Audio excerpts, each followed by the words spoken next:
तुम्हारा सुदामा जी को ब्याह हुआ, महा गरीबी आई, इतनी गरीबी आई कि घर में 3-3 4-4 दिन तक भोजन नहीं रहता था। तो कृष्ण भगवान खुद ही द्वापरी के राजा बने हैं। कृष्ण भगवान आते हैं संत बन करके और सुदामा जी की पत्नी से कहते हैं कि देवी भिक्षा दो। अब देवी कहती है महाराज मैं दीक्षा नहीं दे सकती आपको। बोले क्यों? क्या मेरे तो घर में सुआ है, सुआ। बोले किसके लड़का हुआ? मेरे ही हुआ है। अच्छा तो कितने दिन बाद में नाहन होगा, कितने दिन बाद में आऊं भिक्षा लेने? तो सुदामा जी की पत्नी सुशीला कहती है कि ये सुआ तो पूरी उम्र ही रहने वाला है। कृष्ण भगवान संत के रूप में बोले कि अरे ऐसा कौन सा लड़का हो गया जो पूरी उम्र ही सुआ रहेगा। सुदामा जी की पत्नी ने आके समझाया कि दरिद्रता रूपी गरीबी रूपी बेटा हुआ है और मुझे लगता है कि ये पूरी उम्र रहने वाला है, तो इसलिए मेरे आपको देने के लिए मेरे पास कुछ नहीं है महाराज। कृष्ण भगवान बोले सुनो, तुम्हारे पति का एक मित्र है, द्वारिकाधीश राजा है, सोना के महल है उसके, बड़ा धनवान है, बड़ा उदार है, बहुत परोपकारी है। जब तुम अपनी व्याख्या उसको जाके सुनाओगे ना तो उसको तो दया आएगी, वो इतना देगा कि आपकी जिंदगी खत्म हो जाए पर वो धन खत्म नहीं होगा। मित्र सहायता करेगा, इसलिए अपनी पोजीशन उसको जाकर बताओ, अपने पति को भेज द्वारिका। सुशीला जी आई, संत तो चला गया। सुशीला जी आकर के सुदामा जी से प्रार्थना करी। सुदामा जी ने कहा सुशीला बात ऐसी है, तूने मुझे मेरे मित्र की याद दिलाई, बहुत बढ़िया किया, लेकिन धन लेने के लिए तो मैं मित्र के दरवाजे नहीं जाऊंगा। सुदामा चाहे भूखे मरते मर जाए, काल मर तो आज ही मरे, लेकिन मित्र के नहीं फैलाऊंगा मैं। दुनिया क्या कहेगी कि गरीबी आ गई तो मित्र के पास जाकर झोली फैला दी। हमारी मित्रता निर्मल मित्रता है, कोई स्वार्थ की मित्रता नहीं है। मेरी मित्रता में मैं कलंक नहीं लगाना चाहता, लेकिन धन लेने तो मैं जाऊंगा नहीं, पर तूने मेरे मित्र की याद दिला दी। अब तो मुझे नींद ही नहीं आती, कृष्ण ही कृष्ण दिखता है, तो क्या करूं, जाऊं दर्शन तो कर आऊं। अब बुढ़ापा आ गए हो मेरे तो महाराज सुदामा जी जाने की जब सोचे, 2-4 कदम चले, फिर विचार करे कि अरे मैं जाऊंगा, दुनिया बातें करेगी कि सुदामा गरीब हो गया तो अब मित्र अच्छा लग रहा है, मित्र धनवान है इसलिए मिलने जा रहा है। मिलने का तो बहाना है, लेने जा रहा है, लेने तो दुनिया बातें करेगी, तो मैं जाऊं कि नहीं जाऊं? फिर विचार करवा लग गया कि अरे दुनिया तो ऐसी है। एक बार शंकर भगवान से पार्वती जी कहती है कि प्रभु मुझे दुनिया दिखा के लाओ। शंकर भगवान बोले मत देखो दुनिया, देख भलाई कौन देख भल यानी की चीज दुनिया में कहीं छह कोई तो अपने डे बैठी रहे, कैलाश से बढ़िया कोई दाम नहीं है। पार्वती जी बोली कि नहीं प्रभु दुनिया देखना चाहती हूँ, चल। तो दोनों जने शंकर भगवान पार्वती बैल पर बैठ रहे हैं। अब महाराज बैल पर बैठ नंदी पर बैठ रहे, नंदी सवारी है। तो गांव में से निकला तो भी गांव का देखा तो सारा ही बाता बड़ा है, देखो देखो हट्टा कट्टा दोनों का दोनों जवान बड़े तुम्हें बैठे थे, पाला कौन साल से ज्यादा नहीं तो एक जनों तो पालो 40 सके कैसे बुढ़ा पूछे। शंकर भगवान बोले दुनिया देखी? बोले हाँ देखी। और देख ली? बोले और देखो लगा। चाल चाल आ गया। अब दूसरा अगला गांव में गए तो शंकर भगवान बोले ये करे मम्मा बैठ जाओ तू नीचे पहाड़ी चढ़ा। अब दूसरा गांव में निकला तो पार्वती जी नीचे पहाड़ी चल रही, शंकर भगवान ऊपर बैठा। अब भी गांव वाला जो देखे जो देख गए, देखो देखो हट्टा कट्टा जवान तगड़ा ऊपर बैठा है, बेचारी अबला औरत नीचे चल रही है। शंकर भगवान बोले देख लिया संसार और बाकी है, कमरा थोड़ा और ट्राई कर लियो। और अगला गांव में गया, शंकर भगवान बोले आइए अगर आप तो नहीं पढ़ाई चलो। चलो दोनों पाड़ा पाड़ा चल रहे और साथ में नंदी चल रही हो। अब अगला तीसरा गांव वाला देखा तो क्या, ओहो पूरी बुद्धि नष्टेगी। जब खुद का घर में सवारी छे फिर पाड़ा चल रहे। जब खुद को साधन ही है तो साधन को उपयोग करना चाहिए, साधन में बैठ जाना चाहिए। मूर्ख है, इनमें बुद्धि नहीं है, वस्तु का उपयोग करना नहीं आता है, जीना नहीं आता है इनको। वस्तु की सेवा कर रहे हैं, कई काम की फिर बैठ कर चलाना चाहिए। शंकर भगवान का और देख रही संसार, एक बार और देख ले। और अगला गांव में गया तो अब की बार शंकर भगवान कह कर रहे हैं, अब की बार तू बैठ और मैं पाड़ू चल। तो पार्वती जी बैठी नंदी पर और शिव जी पैदल चलने लगे। तो चौथे गांव वालों ने देखा तो सारा का सारा ही बातें कर रहे हैं, भगवान सारों को सारों कलयुग आ गया, माया ने माथा पर बिठान मिले जाए। माया माथा पर बैठे चार गुलाम मंडल चाल रहे, बापड़ो करेगा ही रोटे खानी जाए।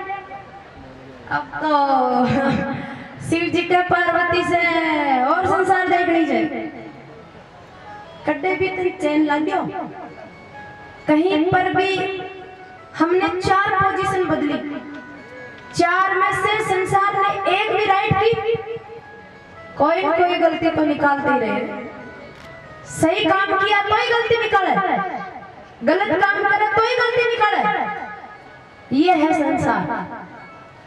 एक आदमी जा रहा था, अब वो बेचारो यहाँ आराम से सिर झुकार चाल रहे जो नीचे नीचे अपने गेले गेले जा रहे जो, कब मतलब कड़ी नहीं कौन देख रहे जो। तो लोग देखे तो अरे आका कर्म चौका कर ऊंचा मुंडा कर रखी है, चलो ऊंचा मुंडा करवा लायक तो छही कोनी है। अब मरा चल बाबड़ो ऊंचा मुंडा कर चाल रहे हैं। फिर आगे कोई मिलिया, ओ हो काहे को घमंड आ गया, आजकल तो ऊंचा मुंडा कर चाले से कन्हा खाई। और आगे गया तो भाई चलो नीचो भी न करनी ऊंचो भी न करनी तो साइड में कर ले, तो साइड में मुंडा कर चाले। फिर आगे कोई मिलियो, बिगड़ गया भाई बिगड़ गया, अब फलाना का तो छोरा छोरी तो बिगड़ गया, चाले कड़ींजर झाका कड़ींजर चेतो ही ठाणे कोने। तो फिर अब नीची नाड़ कर चला तो भी तू गलत, ऊंचो माथा उठा चले तो का घमंड आ गयो, और साइड में देख कर चले तो बिगड़ गया। तो संसार किसी को जीने नहीं देता है, तो फिर क्या करें? कहीं मरा बोले मरो मत, तो सही काम करो। सही काम करने आपकी आत्मा कह रही है ना वो कर लो, काम सही होना चाहिए और आत्मा हमेशा सही कोई सपोर्ट देते हैं। और फिर भी लोग बातें करे से तो उससे डरना नहीं है। तो सुदामा जी विचार करया कि अपनी आत्मा से पूछा सुदामा जी कि बोल आत्मा तू द्वारिका किस लिए जा रही है? धन लेने जा रही है? मित्र के सामने हाथ फैलाने जा रही है? तो सुदामा जी की आत्मा बोली नहीं नहीं नहीं, हे सुदामा तो सच्ची आत्मा से निर्मल मन से अपने मित्र का दर्शन करने जा रहा है, इसलिए दुनिया से मत डरे और चल। तब सुदामा जी अपना डिसीजन पक्को करया, 3 मुट्ठी चावड़ा की लिया, क्योंकि मित्र के घर जाते हो ना तो खाली हाथ नहीं जाना चाहिए। बहन बेटी के घर जाए तो खाली हाथ नहीं जाना चाहिए। गुरु के घर जाए तो खाली हाथ नहीं जाना चाहिए। चाहे एक फूल चाहे एक ही फल लेके जाए, लेकिन कुछ न कुछ भेंट उपहार लेके जाना चाहिए। सुदामा जी अपने मित्र के लिए भेंट लेकर चावल लेकर चले हैं और आगे महाराज चलते रहे। द्वारिका नगरी सामने ऊंचा ऊंचा बड़ा बड़ा महल आया और सुदामा जी चारों तरफ देख रहे, लोगों से पूछ रहे अरे वो कन्हैया का महल, वो ठाकुर जी का, सावरिया का, वो मेरा दोस्त है, मेरा मित्र, वो कान्हा, वो कन्हवा का घर कौन सा है? तो सभी लोग सुदामा जी को देख देख कर हंस रहे। क्योंकि उन सुदामा जी तपस्वी है, कई कई दिन तक खाना नहीं खाते हैं, तो शरीर में हड्डियों का ढांचा है और कुछ नहीं, और फटी टूटी एक लंगोटी पहने हैं, धोती का टुकड़ा लपेटे हुए हैं, वो भी घुटनों के ऊपर ऊपर है। तो ऐसे द्वारिका में ऐसा कोई व्यक्ति नहीं है। द्वारिका के लोग तो बहुत अमीर है, भरे पूरे कपड़े पहने हैं, सबका हष्ट-पुष्ट शरीर है, तो सभी लोग सुदामा जी को जो भी दिखता है ना, देख रुक करके देखता है, अरे हमारे नगर में ऐसा आदमी कहाँ से आ गया, किसका रिश्तेदार है, किसके घर आया है, इतना गरीब। सुदामा जी पहुंच जाते हैं ठाकुर जी के महल के दरवाजे, वहां दो द्वारपाल खड़े हैं। द्वारपालों से कहते हैं जय और विजय से कि मित्रों, मेरा नाम सुदामा है, कृष्ण मेरा मित्र है, मैं उससे मिलने आया हूँ, इसलिए मेरे मित्र को जाके सूचना करो कि सुदामा आया है। वह द्वारपाल गण हंसे, बोले बाबा जी मैं ही मिला तुम बावड़ा बना मम्मी, चल चल आया भिखारी कहीं से उठ के, हमारे कृष्णचंद्र जी महाराज द्वारिकाधीश तुम्हारा मित्र है, बात जस्ती नहीं है। बाबा जी आपको भिक्षा लेनी है तो हम यहाँ लाके दे देंगे, आप अपने स्थान पर जाओ। सुदामा जी कहते हैं अरे मैं सही कह रहा हूँ तो समझ, वो कन्हैया कनवा वो किसना मेरा मित्र है। बोले कन्हैया कनवा किसना नाम का व्यक्ति द्वारिका में है ही नहीं। अरे तो तुमको कैसे समझाऊं भाई, हाँ यहाँ का जो राजा है ना, राजा वो मेरा मित्र है, बचपन का यार है। द्वारपाल हंसिया जोर से, लियो पहले बात तो नाम सभ्यता से लियो जी महाराज। उनका नाम किसना नहीं है, कनवा नहीं है, लाला नहीं है, उनका नाम है श्री कृष्णचंद्र जी महाराज, द्वारिकाधीश श्री कृष्णचंद्र जी महाराज, ऐसे नाम लो, और वो आपके मित्र नहीं हो सकते। सुदामा जी क्या आंसू आ गया, बोले कोई गरीब हो गए तो इसका मतलब ये नहीं है कि उसकी भावना कोई ना समझे, कोई क्या भावना अमीरों में होती है, गरीबों में नहीं होती। ऐसे करके सुदामा जी कुंठित हो गए, उनकी आंखों में आंसू आ गया। तो एक द्वारपाल की नजर पड़ी उसकी भावना पर, भाई बात में कुछ दम लगता है, तो दौड़ा दौड़ा गया द्वारपाल। कृष्ण भगवान बैठे थे सिंहासन पर और 16,108 रानियां बैठी थी, यदुवंशी बैठे थे, और उन सब के बीच में जाकर कान में कहा कि प्रभु सुदामा नाम का व्यक्ति आया है, आपका मित्र बताता है। सुदामा नाम शब्द सुनते ही कृष्ण भगवान जिस अवस्था में थे, जूती चप्पल मोचड़ी कुछ नहीं पहनी, और जिस कंडीशन में थे, और उठकर सिंहासन से सुदामा को लेने के लिए भगवान भागे। बोल कृष्णचंद्र भगवान की जय हो, द्वारिकाधीश की जय हो, भक्तों भगवान की जय हो, हरि बोल, हरि बोल, हरि बोल, हरि बोल, हरि बोल, हरि बोल। जय जय श्री राधे।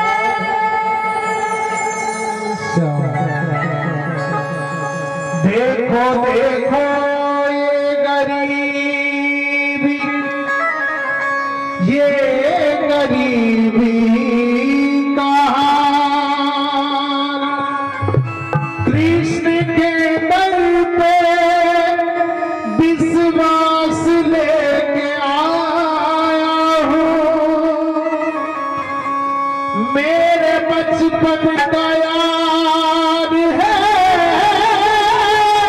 मेरा श्याम, यही सोच करके मैं आस लेके आया हूँ। अरे द्वारपालो कन्हैया से कह दो, अरे द्वारपालो कन्हैया से कह दो, मिलने सुदामा गरीबा गया है, मिलने सुदामा गरीबा गया है, भटकते भटकते न जाने कहाँ से, न जाने कहाँ से तुम्हारे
बोल कृष्णचंद्र भगवान की द्वारिकाधीश की सांवरिया सेठ की और भगवान की हरि बोल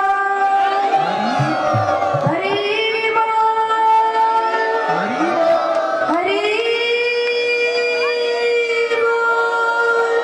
हरि बोल जय जय श्री राधे।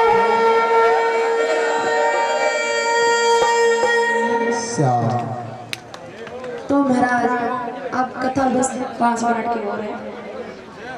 कृष्ण भगवान अपनी रानी महारानियों के साथ, अपने भाइयों के साथ, परिवार के साथ बैठे थे और जैसे ही सुना, कोई इंतजार नहीं किया, कोई समझना नहीं चाहा, कोई छानबीन करना नहीं चाहा और जैसे अवस्था में थे उठे और अकेले दौड़ पड़े और जोर से भागे जा रहे हैं नंगे पांव।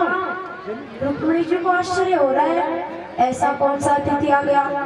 आज तक बड़े बड़े राजा महाराजा आते हैं, ऋषि मुनि आते हैं, ऐसी इस अवस्था में तो उनके लिए भी नहीं भागे।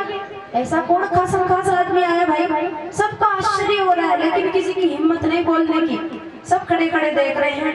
कृष्ण भगवान भागे भागे गए बाहर महल के जो मूल दरवाजा था, दीनहीन गरीब अवस्था में प्रेम से भरे हुए सुदामा जी महाराज खड़े हैं और कृष्ण भगवान ने जाकर जैसे दूर से पहली नजर सुदामा पर पड़ी तो सुदामा की ऐसी अवस्था देख के कृष्ण भगवान खंबे की तरह जगह की जगह खड़े ही रह गए, होश ही नहीं रहा उनको, जड़ की तरह हो गए।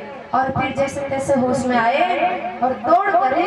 सुदामा जी को तो शर्म आ रही है, लज्जा आ रही है, वो शर्मा रहे हैं, वो पीछे हट रहे हैं क्योंकि वो सोच रहे हैं कि मेरा तो शरीर धूल मिट्टी में आया हूँ, धूल जमी है, मेल जमा है और ये तो महाराजा है, ये राजा है और इसके कितने सुंदर रेशमी वस्त्र है, इत्र तेल फुलेल लगा रखी है।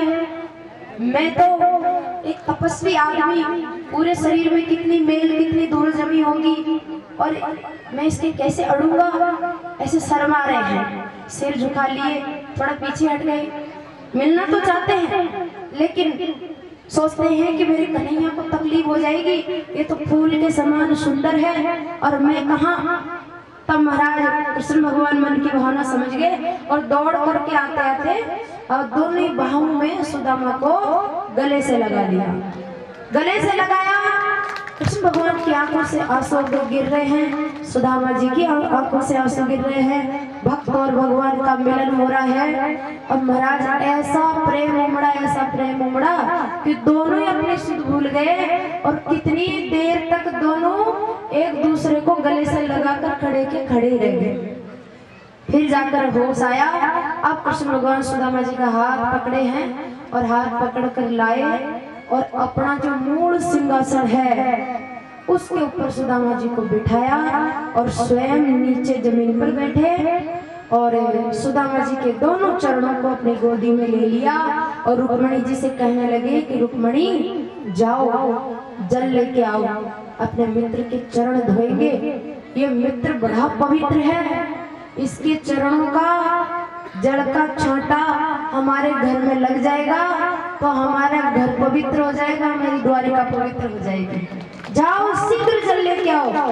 रुक्मिणी जी पानी लेने गए और परात पहले लाके रख दिए। सुदामा जी के चरणों को कृष्ण भगवान ने देखा तो धूल जमी थी, जो पैर चारों तरफ से फटे हुए थे क्योंकि सुदामा जी कभी चप्पल जूती नहीं पहनते थे, तपस्वी है ना, तो उनके पूरे चारों तरफ से पैर बिवाइयां फटी हुई थी, कांटे गड़े थे, धूल जमी थी। और महाराज ऐसी कंडीशन में ठाकुर जी ने चरणों को देखा तो दीनहीन ऐसे कठोर तपे हुए चरणों को देखकर, जिनमें केवल हड्डियां हैं, ऊपर खाली चमड़े का प्लास्टर हो रखा है और कुछ भी नहीं, तो महाराज ऐसे तपस्वी चरणों को देखकर ठाकुर जी का हृदय पिघल गया और ऐसा पिघला कि उन चरणों को देखते देखते ही और भगवान के आंसुओं से आंखों से आंसुओं की फुहार छूटने लगी और सुदामा जी के दोनों चरण भीज गए। महाराज रुक्मणी जी जल लेकर नहीं आई, उससे पहले तो चरणों आंखों के जल से ही भगत का चरण धो दिया। सभी लोग देख रहे हैं, वाह वाह वाह, ये कौन सा रिश्तेदार, कौन सा मित्र है भाई, ये कौन व्यक्ति है, कितना भाग्यशाली है, इतना प्रेम इनको दे रहे, इतना आदर तो अपने गुरु दुर्वासा ऋषि आते हैं, इतना तो उनका भी नहीं करते हैं। सबको आश्चर्य हो रहा है। रुक्मिणी जी फिर जल लेके आई, तब तक तो चरण धुल ही चुके थे आंखों के जल से। अब दोनों सुदामा जी बाजू पोटली लाया, बिन दबा मिले, शर्म आ गई। क्यों? वो चारों तरफ देख रहे हो, सोने के महल, सुंदर सुंदर खंभों में रत्न मणियां जड़ी हुई है, सूर्य के समान चमचमाती है, चारों तरफ कहीं कांच लगे हैं, कहीं हीरे जवाहरात जड़े हैं, दीवारों में हीरे जवाहरात जड़े हैं। महाराज सब चीज सोना की सोना की सोना की, क्या ठाठ बाट 56 भोग। अरे कहाँ ये चावल, और ये चावल भी एक जाति के नहीं है, कोई उबार, कोई आडार, कोई बासमती, कोई कसियार, कोई पुराना, कोई नया, 3 4 5 ग्राम मांगेड़ा चावल जा और झरझर पोटली में बंधा हुआ। सुदामा जी की हिम्मत को न किया देव ने, कैसे दो इनको निकाल के, कन्हैया तेरे लिए भेंट लाया हूँ। शर्म आती है, ये करेगा क्या इन चावलों को, तो दे नहीं, उसको दबा रखा। कृष्ण भगवान ने सुदामा जी के चरण दबाए, भगवान चरण दबाते जा रहे हैं और बार बार उस पोटली की तरफ देखते जा रहे हैं। ठाकुर जी समझ रहे हैं कि इसको शर्म आ रही है देने में, तो भगवान फिर अपना स्वभाव बताए। भगवान बोल रहे, सुदामा मित्र, तू मेरा स्वभाव नहीं जानता है। मेरा स्वभाव है कि पत्रम पुष्पम फलम तोयम यो मे भक्त्या पृच्छति तदहं भक्ति उपरतमस्नामि प्रिय आत्मन। जो मेरी प्रिय आत्मा होती है ना, मेरे से जो इतना प्रेम करता है कि मुझे ही अपनी आत्मा समझता है, ऐसे प्रेमी भक्तों का कोई मुझे एक पत्ता भी दे दे, एक पानी का लोटा भी दे दे, एक फल भी दे दे, तो उसको लेकर मैं बहुत खुश हो जाता हूँ। भगवान अपना स्वभाव बताए। भगवान सोचे भाई इसको जो शर्म आ रही है ना, तो मैं ऐसे बोलूंगा, अपना स्वभाव बताऊंगा तो ये इसकी शर्म हट जाएगी और ये पोटली निकाल के दे देगा। तो भगवान ने अपना स्वभाव बता दिया। फिर भी आप तेरे को तो पता ही होगा, विदुर चाचा के घर में भी कुछ नहीं था, तो मैं उनका केला का छिलका खा गया था, बड़ा आनंद आया था केला का छिलका खाने में। और सबरी को तो जानता ही होगा ना, मैं जब राम बना था ना, तो सबरी के झूठे बोल खा गया था। ऐसा स्वभाव है मित्र, मुझे तो कोई कुछ भी दे दे तो मैं उसको बहुत बड़ा मान कर लेता हूँ, बहुत आनंद आता है अगर उसमें प्रेम है तो। इतनी बात बता दी तो सुदामा जी तो सिर झुका लिया और आंखें में आंसू आ गया। अभी पोटली में और दबाओ। अब कृष्ण भगवान सोचे ये तो नहीं दे रहा है, अब कैसे लूं। तब ठाकुर जी ने कहा कि मित्र तू बहुत थक गया होगा, चल तेरी सेवा कर देता हूँ। तो चरणों को दबाने लगे। चरणों को दबाने के बाद भगवान कहते हैं मित्र अब चरणों की सेवा हो गई, अब हाथ दबा दो थोड़ा। हाथ को नाम लेते हैं समझ के, नहीं नहीं नहीं नहीं नहीं, ऐसी कोई जरूरत नहीं है, मैं इतना नहीं थका, हो गई सेवा, बस हो गई रे। ठाकुर जी का नहीं नहीं मित्र, आधी सेवा थोड़ी होती है, चरण की सेवा हो गई तो हाथ की भी कर लेने दे। अब तो महाराज बायां हाथ में दबाया भगवान, अभी दाया के नीचे पोटली भी घाटी दबावे, उठने की कोशिश करे, उठ जाए घाटा शर्माए भाई तो छोड़ दे वो आ गयो, वो पकड़ लो। तो सुदामा जी खेलचे हाथ में और भगवान हाथ में दबाता दबाता दबाता कहे कि मित्र ये हाथ में भी दबा लियो भाई, ये हाथ में दबाऊंगा तो उठाऊंगा पोटले अपने आप आ जाए। सुदामा जी तब गाटा दबा लिया, मित्र अब तो बिल्कुल ही जरूरत नहीं है, हो गई सेवा हो गई, बस हो गई। कृष्ण भगवान बोले ये नहीं देखा। ठाकुर जी फिर सामने आया, थोड़ी देर सुदामा का मुंडा उड़ी देखा, अब आंखें में आंखें मिलाया तो सुदामा जी ने चिनार कर लिया। ठाकुर जी मुस्कुराया, बोला मित्र मनिया लागे से कि तू कहीं लायो से मार बनी। अच्छा तू ये बता तेरा ब्याह हुआ बनियो? सुदामा जी का लाला ब्याह तो होगो। तो भाभी कैसी?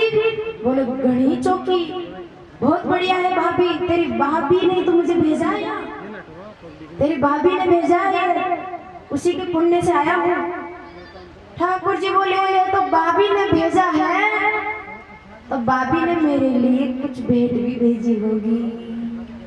भेंट का नाम लेते ही तो ठाकुर जी बोले मित्र तू भले ही मत दे, मैं कोस के खा लूंगा, मेरी भाभी की भेजी हुई भेंट। ऐसा करके ठाकुर जी क्योंकि पोटली जो लटक रही है उसको पल्ला भी पकड़ खींचा और सुदामा जी तो शर्मा गया। ठाकुर जी तो खोलिया गांठ और महाराज बिन देखे भी को काई छे काई को और मुट्ठी भरे और सीड़ा मोढ़ा में लिया।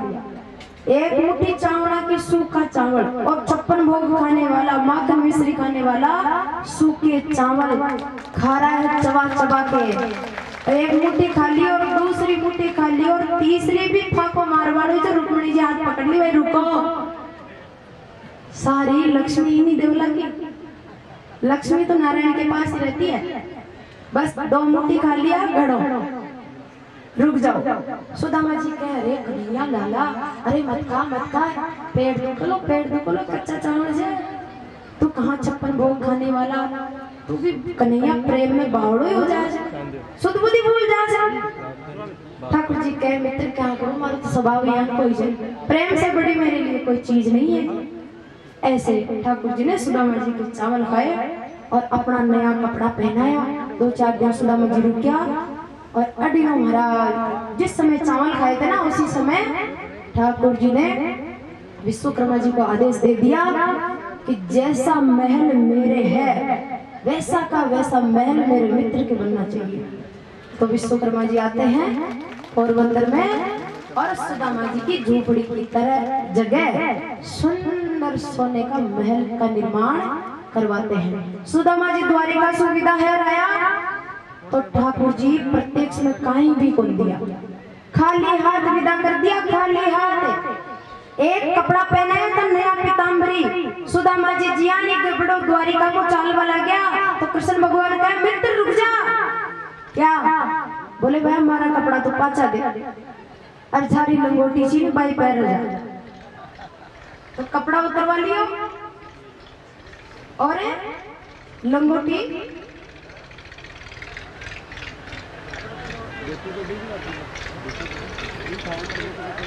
फटड़ी लंगोटी पहना दी और पीताम्बरी उतरवा लियो।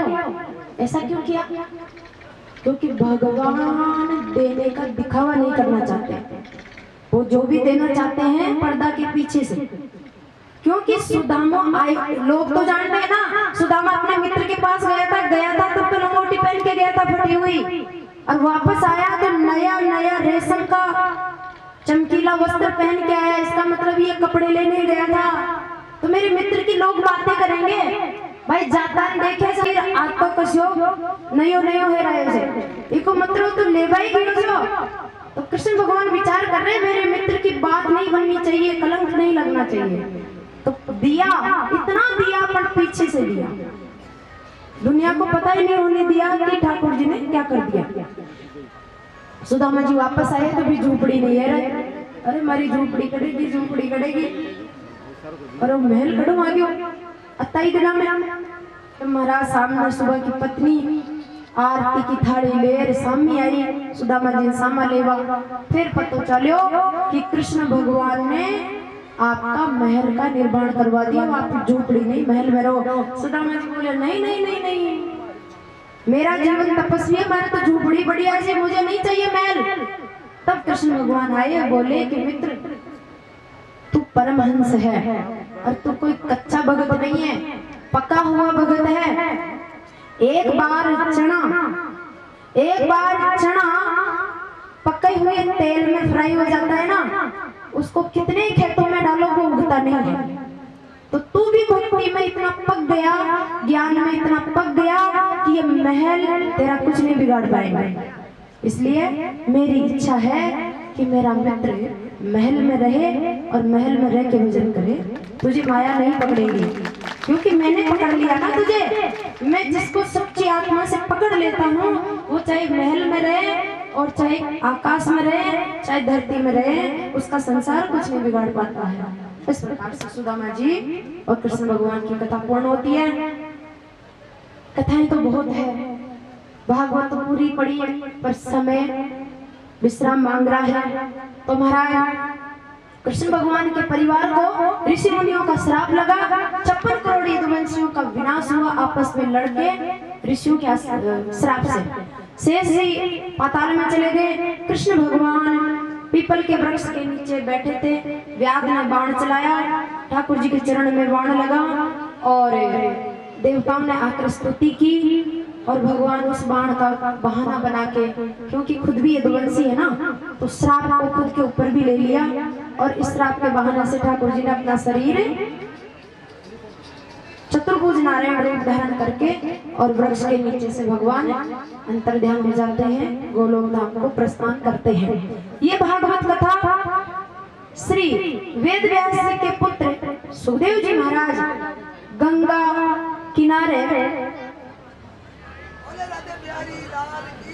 सुखदेव जी महाराज राजा परीक्षित को ये कथा सुनाते हैं। राजा परीक्षित की कथा सुनने से 7 दिन में मोक्ष हो जाती है और महाराज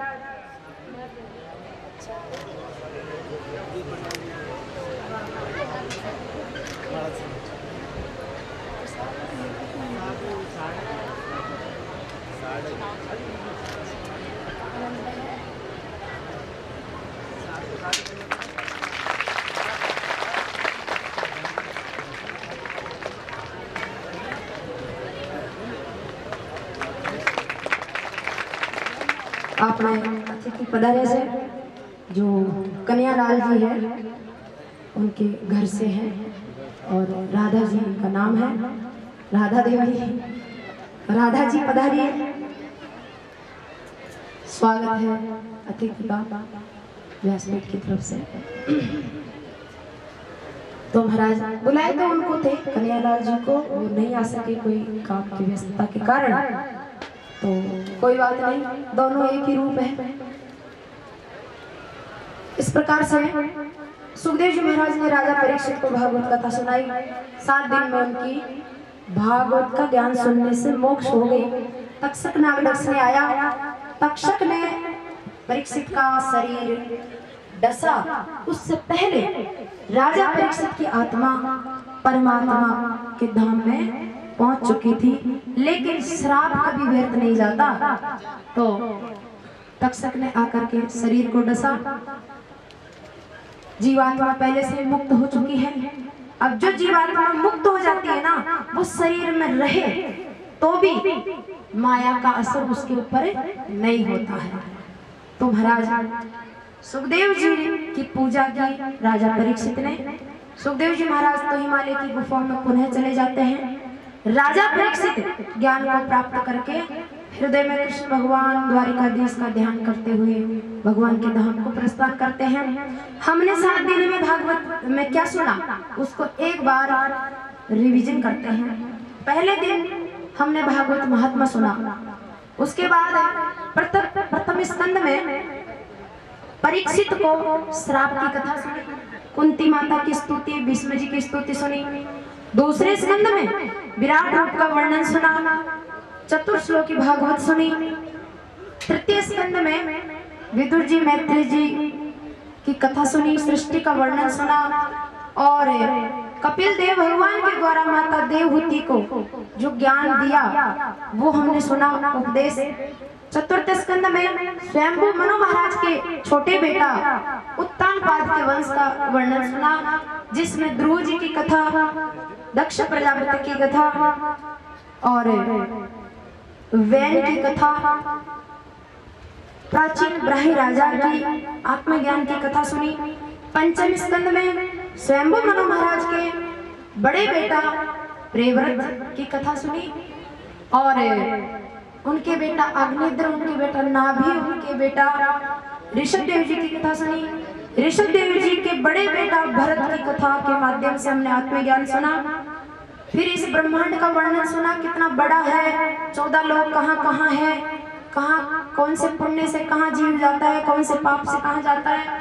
नरकों का वर्णन सुना। छठे स्कंद में नरकों से बचने का उपाय, भगवान के नाम की महिमा अजामिल उपाख्यान के माध्यम से सुनी। फिर प्राचीन दक्ष की कथा सुनी, उसके 60 कन्याओं के वंश का वर्णन सुना। 7वें स्कंद में भक्त प्रहलाद की कथा सुनी। 8वें स्कंद में गजेंद्र और वामन भगवान की कथा सुनी और मत्स्य भगवान की कथा सुनी। 9वें स्कंद में सूर्यवंश चंद्रवंश का वर्णन सुना, जिसमें राम जी की कथा सुनी और कृष्णचंद्र जी की कथा हमने श्रवण की। कृष्ण भगवान मथुरा के जेल में रात को 12 बजे भादवा के महीने में कृष्ण पक्ष में जन्म लेते हैं। जन्म लेते लेते गोकुल पहुंच जाते हैं। 11 वर्ष 2 महीना वृंदावन रहते हैं।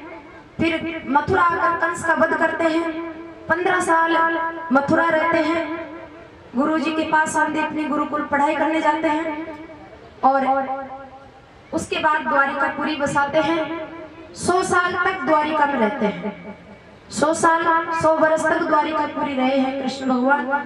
16,108 उनका ब्याह होता है।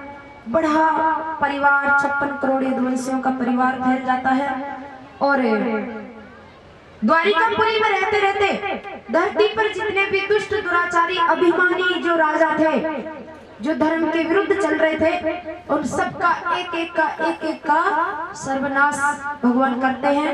महाभारत युद्ध की रचना कराकर महाभारत के माध्यम से हजारों लाखों पापी राजाओं का नाश करते हैं ठाकुर जी। इस प्रकार से फिर उनको यदुवंश के बच्चों को, यदुवंश के जो बालक है, उन्होंने गलती कर दी, ऋषि मुनियों के पास जाकर मजाक उड़ाई उनकी और उनसे छल किया, तो दुर्वासा ऋषि ने श्राप दे दिया और उस श्राप से सारे परिवार का, तो श्राप तो बहाना था। कृष्ण भगवान ने कहा कि ऋषियों का श्राप तो बहाना था, मैं जब यहाँ आता हूँ तो अपनी टीम ऊपर से लेके आता हूँ और जब जाता हूँ तो पहले टीम को भेजता हूँ फिर मैं जाता हूँ। भगवान के अवतार लीला में जो शामिल होते हैं ना जीव, वो कोई क्या बन के आता है, कोई पांडव बन के आए, कोई द्रौपदी बन के आए, कोई गोपियां बन के आई, कोई यदुवंशी बन के आए। भगवान के आदेश से इनका जन्म हुआ था, तो ठाकुर जी जाने से पहले इनको समेट के अपने धाम में ले गए। तो ये थी महाराज भागवत, जिसमें 12 स्कंद है, 335 अध्याय है और 18,000 श्लोक है। तो 18,000 श्लोक वाली भागवत का सार क्या है? तो 18,000 श्लोक वाली भागवत का अंतिम सार यही है। भागवत वैसे आत्मा परमात्मा का विषय है, संसार की चर्चा इसमें नहीं होती। आपने 7 दिन में संसार के विषय की एक भी बात सुनी नहीं सुनी होगी। किसी का उदाहरण भी दिया है तो उसका कहीं न कहीं संबंध भगवान से था, इसलिए उदाहरण दिया है। तो संसार के लेवल की चर्चा भागवत में है ही नहीं। आत्मा परमात्मा का विषय है, आत्मा विद्या है, ब्रह्म विद्या है, इसलिए इसको भगवान का जिज्ञासु जीव ही सुन सकता है। जिसकी आत्मा परमात्मा को जानने में रुचि है वही भागवत पढ़ सकता है, वही सुन सकता है। सच्चा अधिकारी वही माना जाता है। लेकिन ये भगवान की कृपा है कि हम सबको छूट दे रखी है, तो हम सबने अधिकारी नहीं है तो भी सुने और तो भी कहे। तो इस प्रकार से अब जो लास्ट वाला श्लोक है वो कह रहा है कि नाम संकीर्तनम यस्य, नाम संकीर्तनम यस्य सर्व पाप प्रणाशनम, सर्व पाप प्रणाशनम, प्रणामो दुख समन, प्रणामो दुख समन, तम नमामि हरिं परम, तम नमामि हरि परम। नाम संकीर्तनम यस्य, नाम संकीर्तनम यस्य सर्व पाप प्रणाशनम, सर्व पाप प्रणाशनम, प्रणामो दुख समनः तं नमामि हरिं परम् तं नमामि हरिः परम् नाम संकीर्तनं यस्य नाम संकीर्तनं यस्य सर्वपाप प्रणाशनम् सर्वपाप प्रणाशनम् प्रणामो दुःख समनः प्रणामो दुःख समनः तं नमामि हरिं परम् तं नमामि हरिः परम्।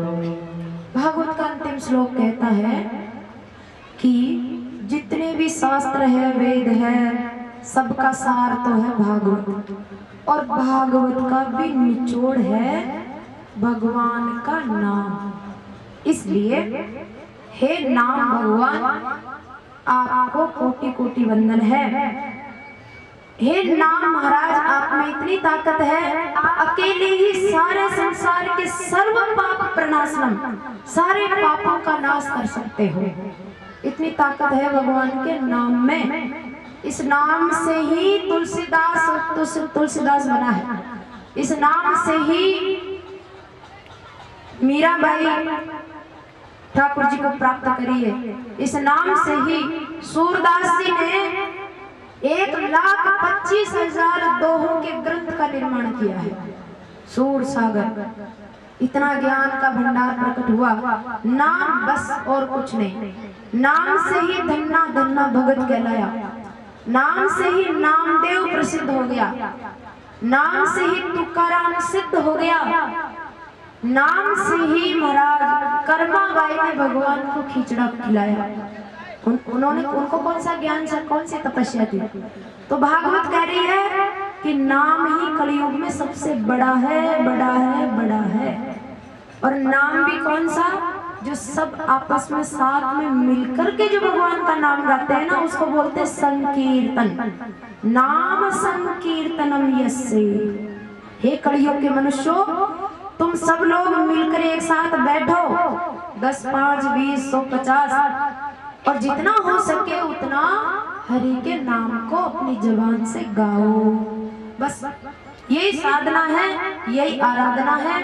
कलयुग का जीव ये कर सकता है, और इसमें बहुत पावर है। तो प्रणामो दुख समन है, उस नाम को प्रणाम है जो जीव के सारे दुखों का समन कर लेता है। तम नमामि हरि परम, हरि और हरि के नाम को वंदन करते हुए भागवत को आपके गांव में ये भागवत महाज्ञान यज्ञ अनुष्ठान को पूर्णाहुति देते हैं, पूर्ण करते हैं। विश्राम को प्राप्त होती है भागवत। आप सभी ग्रामवासियों को, कार्यकर्ताओं को, और जो बाहर से श्रोता आए हैं, भागवत रूपी वृक्ष का फल खाने के लिए बाहर से दूर दूर से जितने भी पक्षी आए हैं, सभी को व्यासपीठ की तरफ से धन्यवाद है और वंदन भी है, क्योंकि आप भागवत सुनने आए हो। अपना टाइम निकाल के, अपना घर छोड़ के, अपना समय बिगाड़ के, आप समय का सदुपयोग करते हुए यहाँ कथा पंडाल में आए। अपना किराया लगा के, आपका कौन सा यहाँ से क्या मिलने वाला था, लेकिन लोग टाकीज़ों में फिल्म देखने जाते हैं, पिक्चर हॉल में, तो 100, 200, 500 रुपया खर्च करके आते हैं और 3 घंटा वहाँ रजोगुणी तमोगुणी सुख लेके आते हैं। आप यहाँ 6 घंटा 7 घंटा बैठ करके भागवत रस आस्वादन किया, और किसी पर कोई जोर नहीं कि आप यहाँ पैसा दो, ये दो, चढ़ाओ, कोई जरूरत नहीं है। भगवान का ज्ञान लेने के लिए, भक्ति करने के लिए खर्चा करने की कोई जरूरत नहीं होती है, क्योंकि यहीं पर अगर जरूरत पड़ी तो ये तो संसार में खड़ा है। तो ये वास्ता है, आपने मन लगा के प्रेम से भागवत जी का खूब आदर किया। आप ग्रामवासियों ने भी खूब ही प्रेम दिया, श्रद्धा रखी, भावना रखी। आपकी श्रद्धा भावना को सुनाने वाले को आनंद आता है। आपने एकदम शांत रहकर, इतनी पब्लिक है कंट्रोल करने। कोई कहता महाराज वहाँ मंच का संचालन कौन करता है? मैंने कहा भगवान करते हैं। क्यों? तो आप खुद ही इतनी श्रद्धा भावना थी, श्रद्धा से आप बनाए रखो और किसी न किसी रूप में सारा गांव मिल करके कुछ न कुछ किसी न ये जरूरी कथा ही कराओ। भगवान के बहुत सारे काम होते हैं, भंडारा करो, इनका काम तो जीव को करते ही रहना चाहिए, परोपकार कभी बंद नहीं करना चाहिए। तो महाराज आप सभी की श्रद्धा भावना प्रेम को हम प्रसन्न है, गांव से, कार्यकर्ताओं से, बाहर के श्रोताओं से और आपकी इस कार्य व्यवस्था से भी प्रसन्न है। बाहर के लोग जितने भी आए हैं व्यवस्था की प्रशंसा करके गए हैं, सभी प्रशंसा करके गए हैं, बहुत प्रशंसा की। बोले भाई जी कथा सुनवा आया, आनंद आ गया, बैठवा कोई सारी पब्लिक की, नाश्ता पानी चाय। तो इसी प्रकार भगवान आपको सद्बुद्धि दे कि भगवत ये कार्य आप जीवन भर करते रहो और सब लोग मिल के रहो, प्रेम से रहो, छोटी मोटी बातों को दिल पर नहीं लेना चाहिए, पड़ोसी को भी माफ कर दिया करो। कोई किसी भी व्यक्ति से कुछ हो जाता है ना तो 2 मिनट में उसको भूल जाना चाहिए, ज्यादा घाटे नहीं लगाना चाहिए। मन जितना निर्मल और स्वच्छ रहेगा ना उतनी शांति रहेगी। तो घर में सबका आदर करो, बाहर भी सब बड़ों का आदर करो और प्रेम से रहो और धर्म और भगवान से सदा जुड़े रहो और अपनी ड्यूटी, अपना कर्म, अपना कर्तव्य ईमानदारी से करते रहो। क्यों?